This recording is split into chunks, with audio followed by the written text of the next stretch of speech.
Welcome to the Leading Ladies podcast, where we have dope conversations with amazing women who have done amazing things. And today's conversation is no different. I have a phenomenal woman who happens to be a dear friend of mine.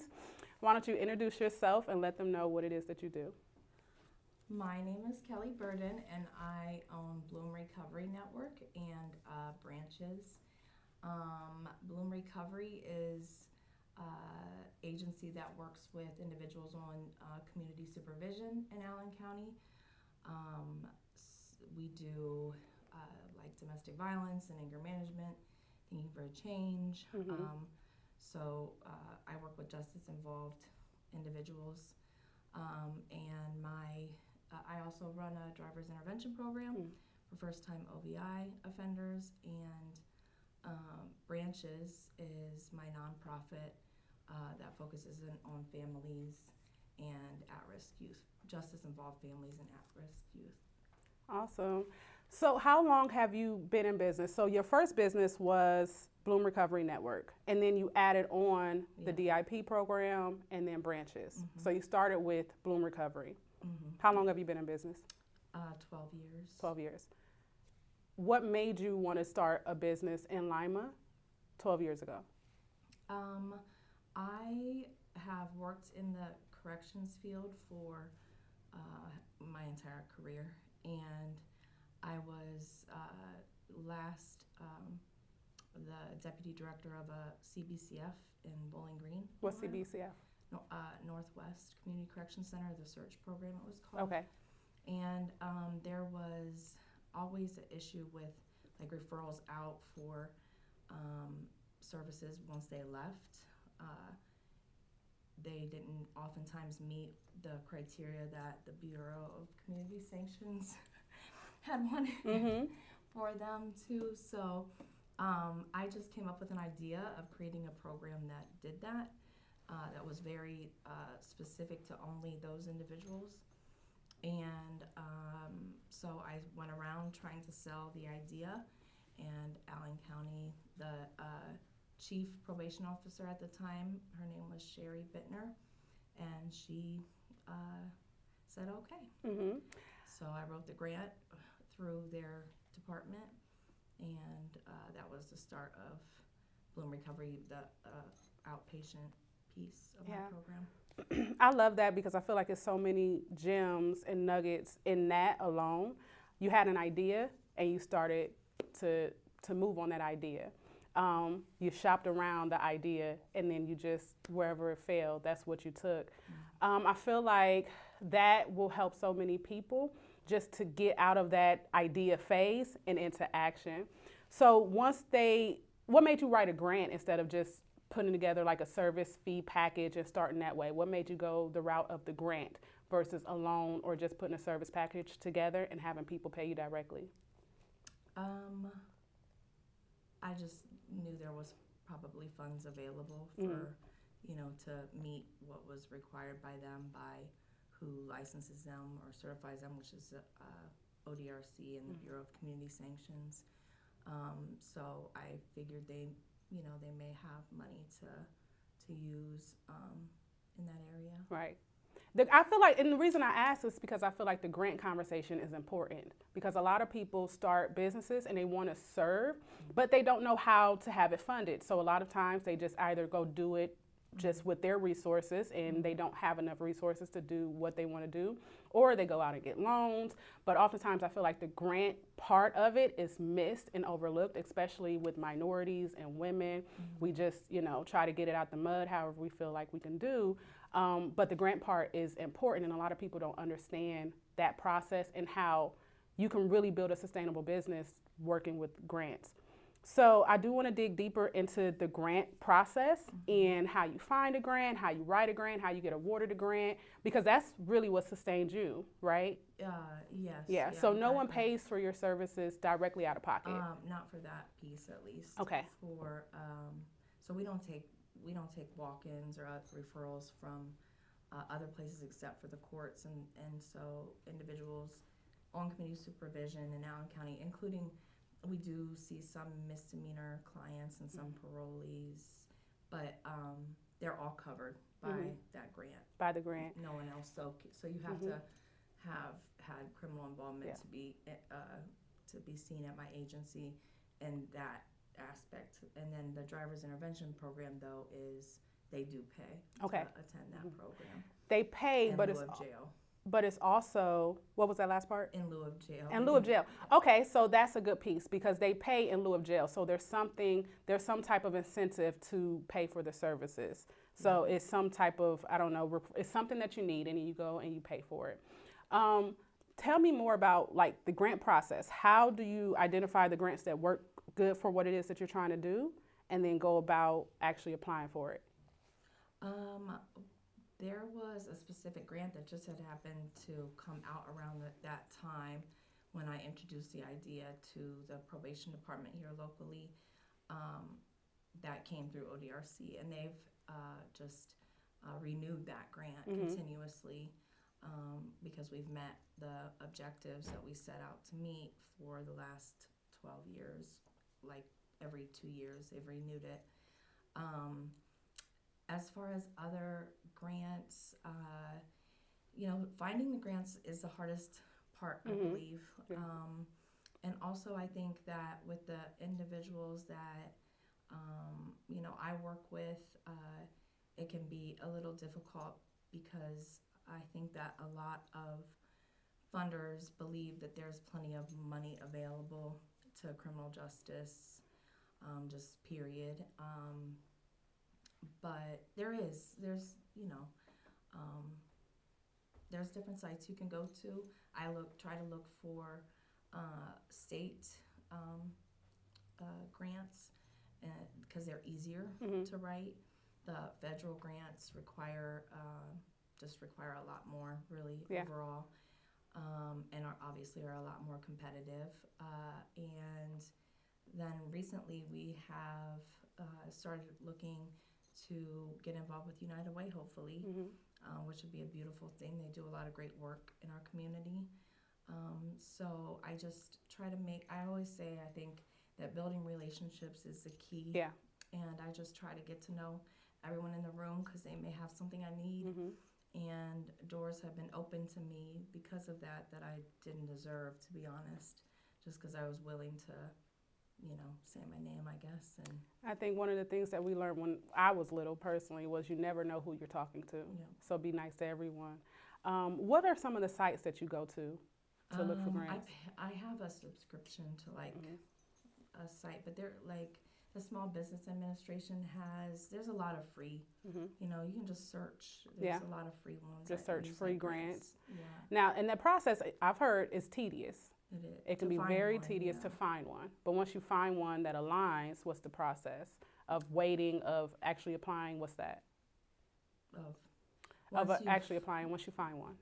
Then there's like deadlines attached, and a lot of times you have to submit an initial letter of interest, and then they will say whether or not it's a project that they might be willing to consider. And you just have to make sure that the grant that the program or the project that you're looking to fund meets the mission of the grant or the purpose of the grant. Now, my last question about the grant is, how long have you had the grant that you are using now? 12 years. 12 years. So from the time you started, essentially, right? So how many other grants did you apply for at that time, or was just the one grant and it just happens to land, right? Okay. I mean, and the grant funnels through the county. It really is. I wrote it alongside the chief, I should say. Okay. I guess. So back to that relationship piece, you just had the right connections at the time to kind of get this grant. And the grant has kind of transformed a little over the years, but yeah, it still has continued to fund. Essentially, they have a requirement to do in-house programming for individuals, and my agency meets those needs for them. Okay, cool. Now, with your program, because you have a brick and mortar, you have an office space that you run your classes out of and your services out of, you also have a team. How many people do you have on your team? Right now I have just two. 2 people? Okay.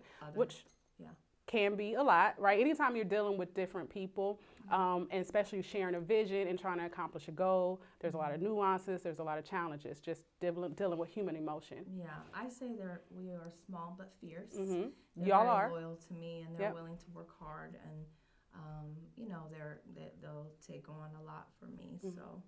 Um, so yeah, we're okay right now with that. We hope to expand soon, Yeah. but they got me for now. Yeah. would say. I mean, do you have any challenges though when it comes to really helping your team see the vision that or where you're trying to go and actually accomplish the goals? What was that training process like when you first started bringing on team members and letting them know what it is that you need, what it is that, where you're going? Yeah, I think it could be really hard to find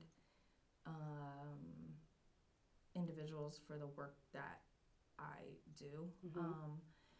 Because it's really important to me that we are not judgmental, and create a safe space for the people that we serve. I usually seek out people, honestly. One of my staff members, his name is Quintel, and he was my son's AAU coach, and I was very impressed with the work he was doing with the boys on my son's team, and I ended up approaching him about that, and he's become a real asset to me. So, Yeah. And they buy in. They get it because I have looked for them intentionally. Mm-hmm. I haven't had a lot of great luck with just open application and interview processes, Mm-hmm. really.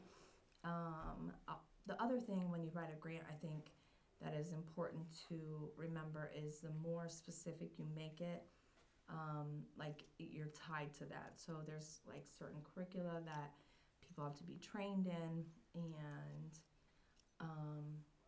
that's limited my ability to hire people. Mm-hmm. For example, there are good individuals that work within this field, in this community, but they maybe don't have the specific training that I need. So in the future, in writing grants around, evidence-based practices is something I have to keep in mind, but I want to be careful about the type of program I name, Right. and what's required to Right.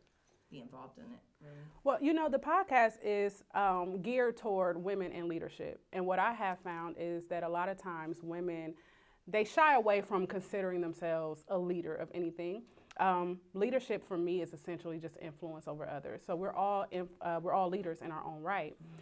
How do you consider yourself a leader? Well, do you consider yourself a leader, and how does that show up for you in your life as far as decision making and managing the relationships? Again, like you mentioned several times that relationships are really, really important. And I personally know that you encounter a lot of different people, mm-hmm. and there's a lot of relationships. You also have children, you have a spouse, you have a team. Mm-hmm. How do you manage being a leader and actually showing up as a leader in regards to decision making and managing all those relationships?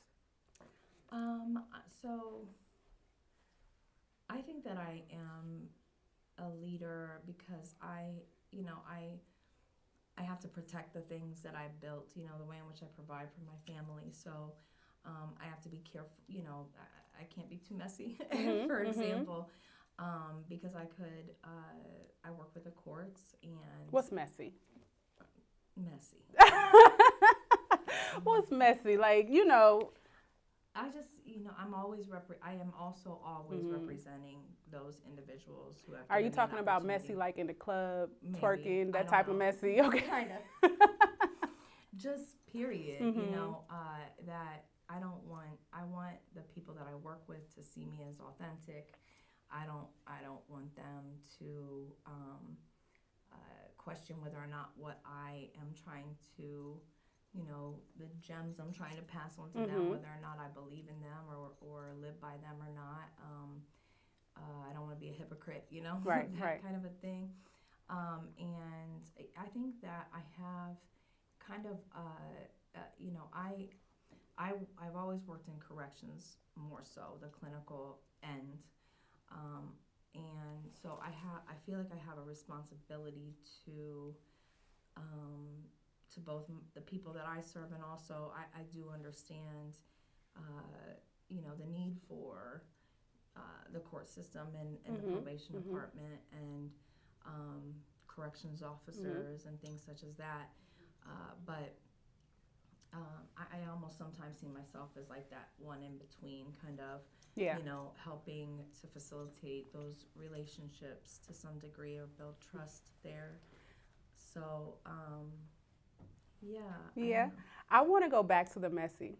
I want to go back there and this is why, because I feel like as women in leadership, there is an image that we feel like we have to have. And I'm like you. So I'm so multidimensional, multifaceted. Like, again, I was talking about the music I listened to earlier. Like, I go from Tupac to Megan Thee Stallion to some Ty Tribbett to, gospel or whatever to some R&B. We're multifaceted, and oftentimes when we're in the public eye, we are afraid. I don't even know if afraid is the right word, but we are reluctant to show those different sides of us in fear of what other people might think. Where there is a space, obviously, there's a space to kind of compartmentalize and, just use proper discernment. But how do you feel when it comes to having, I don't know, maybe certain sides of yourself that you want to show, that you feel like maybe you should show, but you withdraw? Do you feel like that plays a role in how you show up at all? Again, still authentic, but reluctant at the same time. I don't know about the messy part. We got to define messy. We have to define messy because there's so many. The one thing, I am, it's, for anyone who knows me knows that criminal justice reform is also something that's become really important to me. And I, also though, like I said, I have respect for the individuals that I work with that are, already, that are a part of the court system, and the role that they have to play and how hard it can be for them. So I think that, sometimes I can come on a little bit too strong, and then you get wrote off like you're just too liberal or just too out the box. And I've realized that, that doesn't, it's kind of almost misrepresenting and or takes away my validity a little bit. Yeah. And so I have to be more sensitive to everybody who's involved. I believe that that I think people are inherently good, and that choices, there's not even really such thing as a bad choice. Not all choices are equal, I wish there was more consideration for that with the individuals that I work with on the other side. So. Yeah, and I think a lot of it just revolves around programming, upbringing. I'm like you. I truly believe that at the core, all individuals are good, but oftentimes our programming prohibits us from seeing the good in other people because we assume that if we wouldn't do that, why would they do that? And I mean, it works both ways. I sure wouldn't want to be judged by the worst decision I've made in my life. Listen, I wouldn't either. And it happens to be that a lot of my bad decisions were public, like back in the day. So it is what it is. Like, if you meet Taylor at different phases in my life, you're going to say she's a completely different person because that's the evolution of human beings. And I agree. I don't want to be judged by my worst decision. Actually, so we were having a conversation last night, and a part of that conversation came up of, just being yourself. I happen to believe that being yourself can be dangerous sometimes because when you say just be yourself, it may also give people it gives people permission to not want to change or not want to grow or not become something different. So I brought that up just to say that I do think that there is a growth process that happens for everybody, and I think that we should allow people the free space to actually make bad decisions and then grow out of them and not just label them by their worst decisions. But that, again, it's a programming and it's a paradigm shift that has to happen. So when we talk about like some of the systems that you work with, it's a paradigm shift that needs to happen. That's not going to happen overnight, but I do believe that people like you will be able to kind of lead that very subtly, right? Two people I stay away from. I stay away from people who are too far right or too far left. you got to find that medium because both sides are right. Yeah. Both sides have valid points. Yeah. Both sides have solutions. So, so I think you're on track, right? When you say just kind of how you show up, being sensitive to how you bring up certain situations, and kind of finding that happy medium to be objective in everything. So, my next question for you is, what are some? You have branches. Branches is your nonprofit. How did that come about? Just a desire to look to serve the families that are involved, just and at-risk youth. More of a prevention-based approach. I have really come to believe. I see people on the other end. After they've already been convicted of a crime, maybe I see almost all individuals on judicial release in this community. I work with them, and it can be hard to shake that web once you get in it. Yeah. And I would like, I just started to see that, like, increasingly, that it's important to do what we can to help people avoid it entirely. And that requires, confronting systems that are in place, and helping cycles be broken. So I know there's a lot of great programs already in Lima, but I think that we could do a lot better too.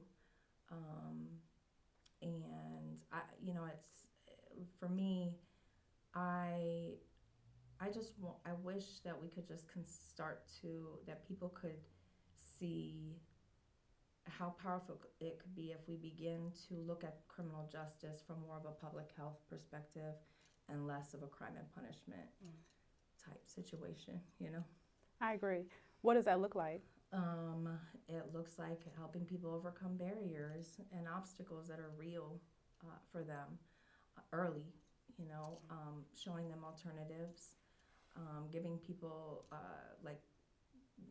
not denying that there's inequality present, and just giving people, a fair playing ground, so that they can make bad decisions like anyone else, but with the same type of resources in front of them. And with the grace to make those decisions and grow from them. Yeah. I mean, a lot of individuals are involved with the criminal justice system because of their basic needs not being met, homelessness, or mental health, substance abuse issues, and we need to do better at addressing those things. Yeah. So, and you mentioned that Lima has a lot of resources already, and there's already organizations in place that's doing the work. What do you think is missing? Because we have resources, but we still have these big issues, right? They're saying that crime is rising. I personally think crime has always been around and it's always been the same, but depending on the statistics, when you ask what circumstances are in place, everything may be different. But with the resources that's already in place, including your organization, where do you think we're still missing the mark? I think that, people are overwhelmed in the roles that they have, that we do a lot of reinventing the wheel, and they're just trying to figure it out along the way. That there's grant money that comes into play for a specific amount of time for a specific purpose, and then once that's gone, we lose it, and that's unfortunate. I don't know if, I wish we could be more intentional, I guess, and maybe just step back and see if there's a better way to do it entirely. We have to start to address, I think, some of the real issues in this community, like improving police and community member relationships, for example. Yeah. And that's been, I think, something that has people have run from for a long time in this community. The depth of, like, the distrust or mistrust between police and some community members, Yeah. at least. Yeah, I think that's good. I agree with that. So let's shift gears a little bit, right? Let's shift gears. You're a mom, you're a wife. Mhm. How many children do you have? 3. 3 children. What are the ages? 19, 18, and 7. Wow, that's a 19, 18, and 7. So you had a large gap. Yeah. Okay. I have a teenager. I have a 13-year-old, and I've always been like a little fearful of doing it again. Mm-hmm. How did that happen? Like, what made It you? wasn't, I didn't mean to. She came out of nowhere. Oh my gosh. She just flipped my whole world upside down. But She's beautiful.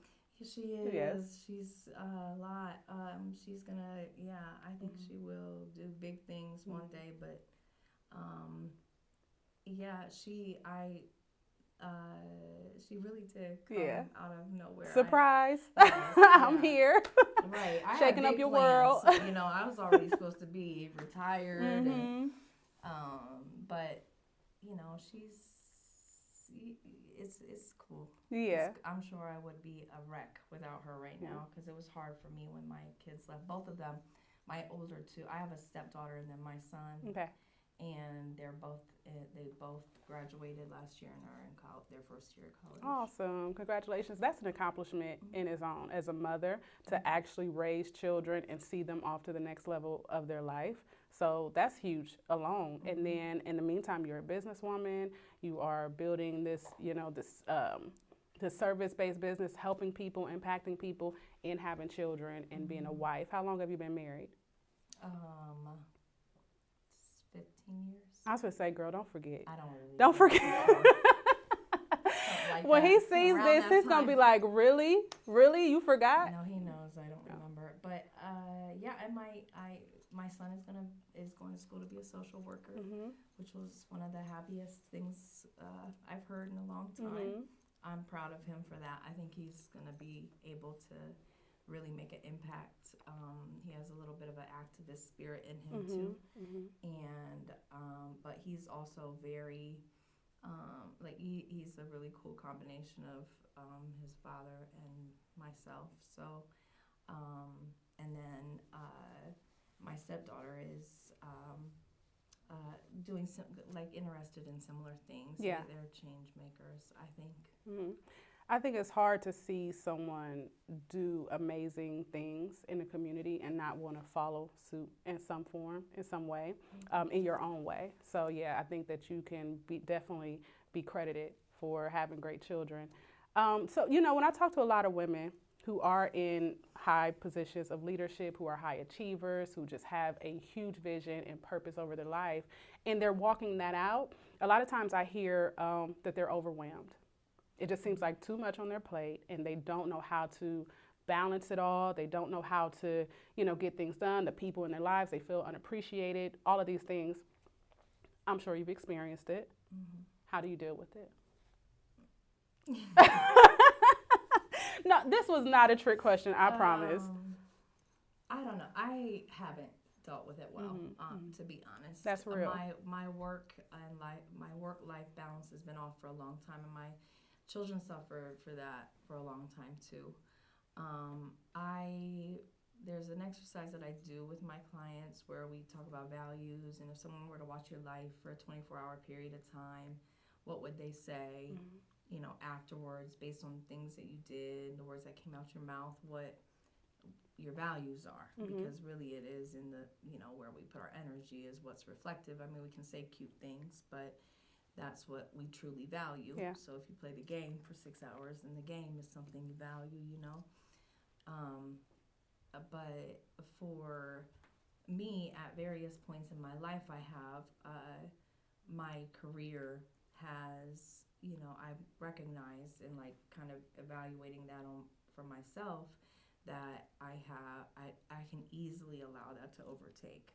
And then it goes, people will say, oh, well, it's important to you to provide for your children, but, at some point I recognize that that's me being selfish, actually, and it's not so much about them, but, my own, career-oriented goals, or just selfish period, like money, power, all of those things. And so I say we just have to, when things feel out of balance, we just realign all of our decision making with our values. And so the one thing that I think I'm good at, probably because I do it every day with my clients, is just to like be open to considering that maybe I don't have it right yet right now. Yep. I'm not exactly where I want to be, and so I have to be willing to adjust constantly. And so there are times when I have to come back to that and show up better for them.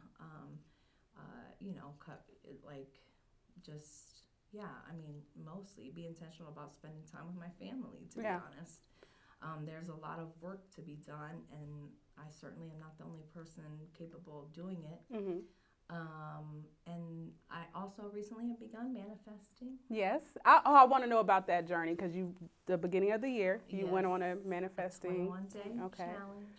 How has that been for you? I was very proud of myself for making it through the 21 days. So, manifesting, though, because there's different beliefs on manifesting. It's a lot of just misaligning information about what manifestation is, how do you manifest, and all of these things. What are your thoughts and beliefs on manifesting, and I think how it showed up for you? Just the idea that like energy attracts like energy, and so I hadn't realized how negative my thinking had become until I started to really pay attention to it and be intentional about flipping it.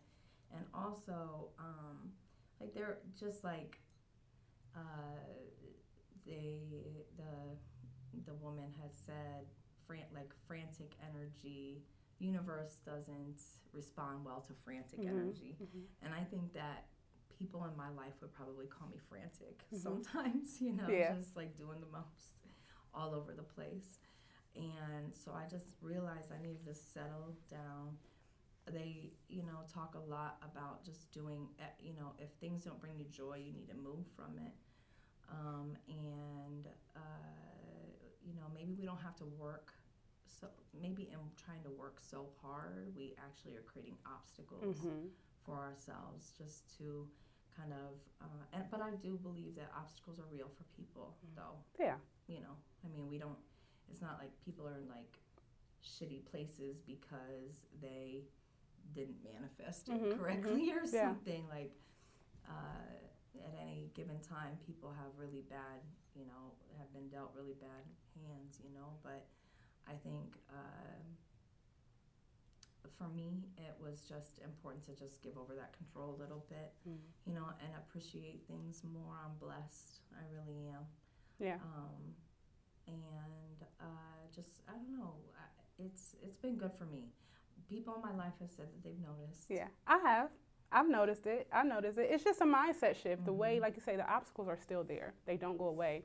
But when you are able to kind of take a step back and do some of that work, so I consider manifestation, prayer, fasting, anything that you believe in, that you do, is you actually being intentional about doing some work, and that helps you find a way around. Every problem has a solution. Every obstacle has a way around it, or a way over it, or a way under it. So I think just doing any type of intentional work on yourself and your mindset will help you see the challenges better.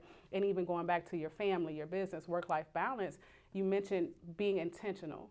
And I think that's the key. I don't think we'll ever find like this magic pill that gives us a balance. That means nothing in our life is moving. Everything is balanced. Everything is still. But you're intentional about making sure I'm working on my business, but I'm also spending quality time with my family. And I think that's the solution to work-life balance. So, and I see you personally. I know you personally. I do see the change. I do see the shifts. I do see the more, like the productivity, right? I see it happen. I see the clarity coming. And I'm personally really proud of you. I'm proud to know you, and I'm proud to work with you. I'm proud of me too, right now. Yes. You are doing an amazing job. So, the other thing that they say is watch for the driftwood, which I love, which just means watch for the signs that, things are coming together for you. And I think that sometimes it just, like, I turned 40 a little bit ago. When? It's been very hard for me. My age is... What's your birthday? I'm 42. Okay. And that's devastating for me to admit. But why? I don't know. Because I don't know. I don't know. It is. So We can't. We're I not feel gonna. like just being like hopeful that maybe something will come together here before I die one day. So we're not going to skate past that because I know a lot of women are challenged with that age thing and that accomplishment in life thing. So we can't skate past that. Okay. You turn 42, which I didn't know. You look amazing. You don't look like you're 40. And 42 isn't like an age of where something just withers away. Super Anyways, old. it is not old. Old. I'm saying it feels like one day you feel old, like damn, I'm old. Do you feel old? Does your body feel old? Because you're sitting here looking as good as you want to look. I just feel like, it's like, come on, something's gotta give here soon. Something. I really, I think that I'm more tuned into just wanting to make sure that the things I'm doing matter. That kind of like legacy type work. Like, will they remember me by anything that actually, made any kind of difference? So I don't know. It's just, it does. For me, I know that like I'm well over half of my life done. It depends. It depends. It depends on what you're eating. That's not manifesting really. It depends on what you're eating, though. Right, okay. That determines So I'm well the over halfway. lifespan. Okay. Okay. But I don't know. I think I do. I know that no one works best from a place of panic, and I just kind of I think that for a while I was panicked. Like, oh my God, I'm not. Yeah. I am getting older. Well, and I can't be a hypocrite because I just turned 34. And when I turned 33, now, first of all, this year's birthday was amazing. I feel vibrant. I feel amazing. I feel youthful. But when I turned 33, it was opposite. I know a lot of people start getting that itch right around 30. And it's like, oh my goodness, I'm 30. What's going on with my life? It's not where it's supposed to be. All of these different things. First of all, by whose standards? Whose standards says 30 is the age where now you're going the opposite way. But I didn't feel that at 30. At 30, I skated right through 30. I feel just, I feel like I have all the wisdom of my 20s and I still have the youthfulness, right? So 30 was cool, but 33 hit different. When I turned 33, my husband kept asking me, what do you want? And I really couldn't give him an answer. And that kind of started this spiral for me actually into a depression. But when I turned 33, I was just like, oh my goodness, my life. Where am I going? What happened? What have I done? I've done a lot, but not a lot. Like I've done a lot, but nothing really, and that's how I felt. But I went through this entire process through that age of 33 of clarity. I had to get super duper clear about where I'm going and what I want to be known for. That legacy work that you mentioned. And I spent my 33 doing that. And now I'm clear, which allowed me to go into my 34 feeling like fired up. I got this. I am as dynamic as I want to be. I have as much time as I need, and I'm going to leave that legacy. And you are too, because you've already planted the seeds. You've already done the work that takes you on that path.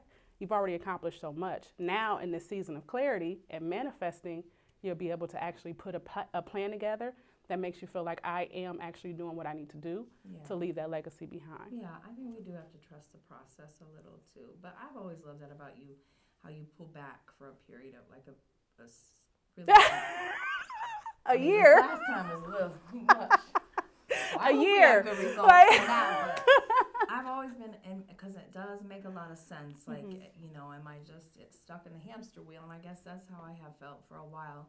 I know that my intentions are to do right by the people that I serve, but I don't know. I have been wondering, am I missing the mark, for them? If there's something more that I could do. I believe to my core about, the fact that we deserve second chances and that everyone is capable of great things. If given the tools and resources to get there, and it's so important for me that they see that and that everyone, can recognize that or is willing to recognize that. Like, we just have got to a place where it's okay to think that some people, like, aren't as good as others or something. And that's tragic. Why do you think that is? Because it does seem like now there's so many different sides, perspectives, there's so many differences in the pot, and I personally do believe there's a level of oversensitivity, overthinking of everything, when at the core of everybody, no matter what their label is, no matter what their gender is, their religion, their political beliefs, we're all human and we all want the same things. We want to love, we want to be loved, we want to be comfortable, financially set. We just want to be happy at the core of everybody. And then we put these. People take for granted though that they have those things. Yeah. And they work under the assumption that everybody does. Mm-hmm. You know, so it's not a big deal to ask somebody to, you know, I don't know, come to a group 3 times a week if you've never had to struggle with not having a license or gas money to get there. You know, so I think people are quite insensitive, to be honest. You know, that's good. I don't think we take our, you know, a lot of people don't take their privilege, white mostly, I guess, you know, into consideration as much as they should, and it's gross. That's honestly. good. I love that. I appreciate that, because I do think that there's a level of just being aware and, like you say, being sensitive to what other people may not have, or the fact that you have a level of privilege that somebody else may not have. And that is primarily white privilege, right? A lot of the disparities that we have are systemic issues, and they stem from white privilege and white supremacy. But there's also different privileges, right? You have my husband says this to me all the time, it's pretty privilege, right? And sometimes, you know, because you are attractive, and it's just true that people respond differently. I actually had somebody, as we were putting together my husband's movement for the Free Billy, I had someone tell me, and I took it as truth, but they said he's attractive and that will help. You know, and there is a level of pretty privilege, there's a level of colorism, there's a level of you know, just having stuff that nobody ever had that people overlook every single day. So I do think it's important that we recognize our privilege and our implicit bias that we have within each and every one of us, not just a race thing. Each and every one of us has an implicit bias that if we're not careful, we won't see. It's those blind spots. And that's what contributes to the disparities. When someone says, oh, I'm not a racist, or oh, I'm not prejudiced, or any of those things, it's likely that you have a blind spot when you can't see or be self-aware enough to say, maybe I don't understand. Yeah. Maybe I can understand more. And that's really like a push that you really, you know, want to see happen within the community and within the social justice or criminal justice reform. Yeah. So I think you're doing a great job. Thank you. I appreciate this conversation with you today. Well, first of all, I don't know I don't know when this episode is going to come out, but this is the first episode. So you happen to be the first one that I'm doing this interview with. So you happen to be the one that, you know, we're kind of filtering through the process with. And I appreciate you for having this conversation, because I believe that there's so many women, and there's a specific woman right now that's listening to this and that's inspired by your story, by your journey, and by everything that you want to do. And who knows, maybe it's a collaboration out there when somebody sees this. So I want you to tell everybody how they can get in touch with you. Your email, your social media handles, anybody who may want to collaborate with you, may want to give you some money, maybe some grant folks watching, you know. BloomRecoveryNetwork.com, BloomRecovery@gmail.com, 419-308-1119. Yeah. Last thing. I want you to leave us off with a word of encouragement.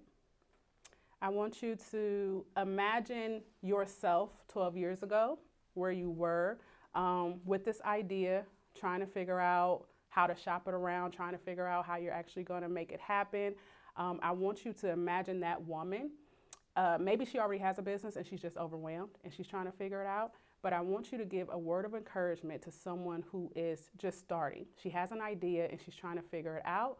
Or maybe she's already in business, but she's overwhelmed and she wants to give up. I want you to offer her a word of encouragement. I think that we just have to be okay with asking for help. And I have begun to, in the last few years especially, recognize how important it is for me to have strong women around me. And that's why Taylor's become such an important person in my life. I have been connected to some amazing women who push me through in times when, and give me a fire when it's not been lit for a while. And you need those people around you. We cannot get through this world on our own. So just ask. I think that you'll find that people are more willing to help than oftentimes we realize. And I certainly am always willing to share any resources that I have with anyone. I know you are too, and a lot of the women that I know are. And one day women will rule the world. We already do. Yes, we can, sure, but there will be no doubt. Yep. So we just got to keep moving, yes. I guess. And honestly, I'm very proud of you. Thank you. You've been talking about doing this for a long time. Thank you. And I'm impressed. Thank you. Well, just kudos to the podcast producer, Frank Cage Studios. Like I gave him the vision and he pulled it all together, which goes along with what you said earlier, just relationships and having good conversations with good people and connecting and building from there. So again, thank you for being the first episode. I don't know how these episodes are going to roll out. You may not be the debut episode, but you were definitely the first one to come in, have a seat and have this conversation with me. So I'm just so grateful for you. I love you. All right, ladies, I want you to remember, continue to learn, continue to grow, and always lead with love. I love you.